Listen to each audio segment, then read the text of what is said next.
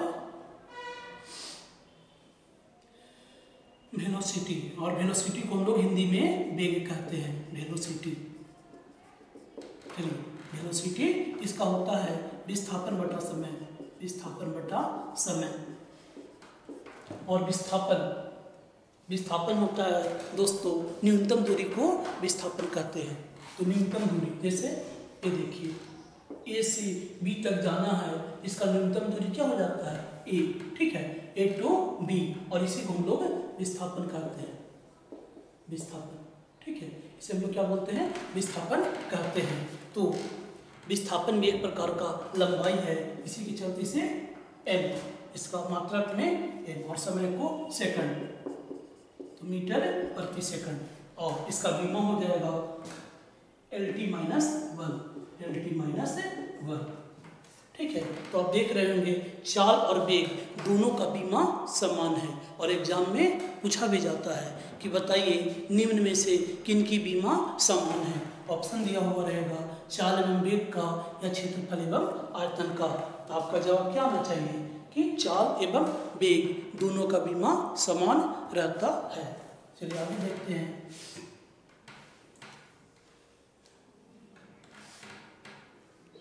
त्वरण, ठीक है, जब आप मोटरसाइकिल चलाते होंगे तो कभी आप देखते होंगे कि मोटरसाइकिल का स्पीड बढ़ा देते हैं, कभी उसका जो वेलोसिटी है उसको आप कमा देते हैं, कभी वेग उसका ज़्यादा हो जाता है, कभी वेग, तो यही जो वेग में जो परिवर्तन होता है उसे हम लोग त्वरण कहते हैं। तो त्वरण का फॉर्मूला होगा वेग में परिवर्तन, बटा समय, ठीक है। तो वेग का फॉर्मूला है मीटर प्रति सेकंड बटा समय है, समय का जो SI मात्रक होता है सेकंड, इसको ऊपर लाइए, मीटर प्रति सेकंड का स्क्वायर, और इसका बीमा हो जाएगा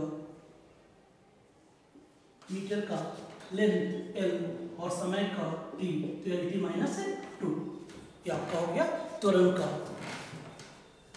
आगे देखते हैं बल, इसे हम लोग फोर्स कहते हैं, और बल बहुत ही इम्पोर्टेंट है दोस्तों। बल का कंसेप्ट समझना चाहिए। तो बल का होता है द्रव्यमान गुना त्वरण, और द्रव्यमान का जो SI मात्रक होता है वो kg, और त्वरण का आपका मात्रक दिया हुआ है मीटर प्रति सेकंड का स्क्वायर। तो बल का यही है, इसे न्यूटन भी बोला जाता है, SI मात्रक में न्यूटन भी कहा जाता है। लेकिन यदि न्यूटन न मिले तो इस मात्रक को खोजिएगा, किलोग्राम मीटर प्रति सेकंड स्क्वायर, ठीक है। चलिए इसका बीमा देखते हैं बल का। kg एक प्रकार का मास है, मीटर एक प्रकार का लेंथ है, और समय 2, तो mLT माइनस 2, ये आपका हो गया बल का। चलिए कुछ आगे देखते हैं, ऊपर से ही कुछ भी डाल देते हैं।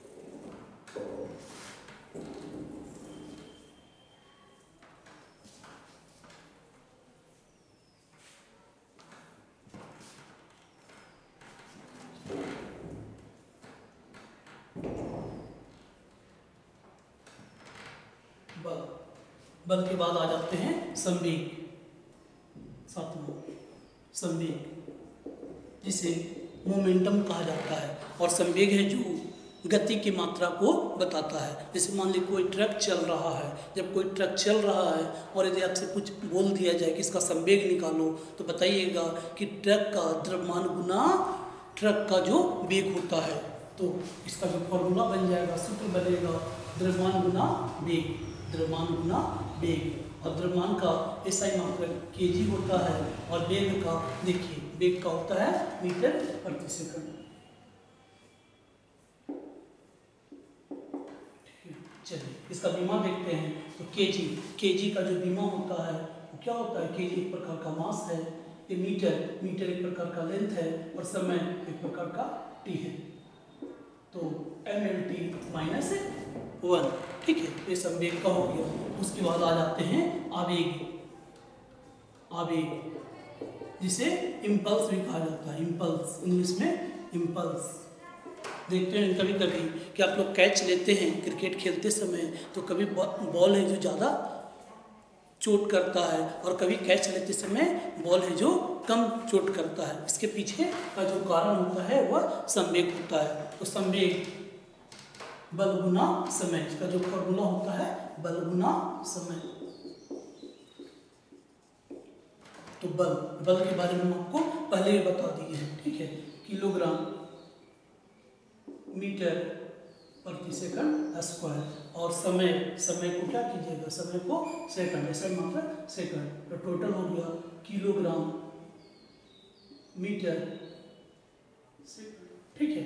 एक क्या हो जाता है यहाँ पे आएगा तो कैंसिल हो जाता है। और इसका भी जो होता है केजी का बीमा एम, मीटर का एल और सेकंड का टी, MLT -1, ठीक है। तो आप देख रहे होंगे कि जिस प्रकार से चाल और वेग में जो बीमा समान था, उसी प्रकार से संवेग और आवेग में भी बीमा समान है। और दोस्तों ये सब क्वेश्चन है जो पूछा जाता है कि निम्न में से किसकी बीमा समान है। एक ऑप्शन आपको रहेगा संवेग और आवेग, तो आपको टिक मारना है संवेग और आवेग। यहाँ पे देख रहे हैं कि दोनों का बीमा क्या है, समान है। तो क्या आपको देख सकते हैं। उसके बाद घनत्व, डेंसिटी,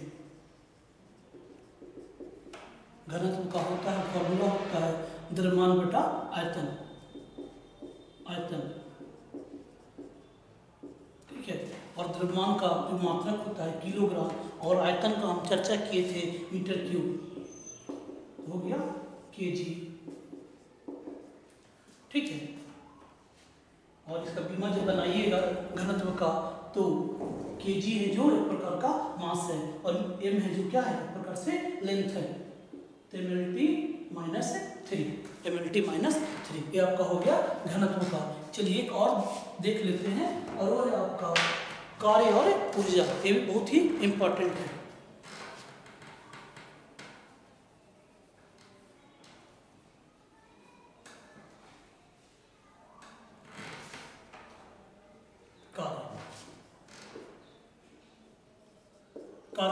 कार्य का फॉर्मूला, इसे वर्क इंग्लिश में कहा जाता है वर्क। इसका फॉर्मूला होता है बल गुना विस्थापन,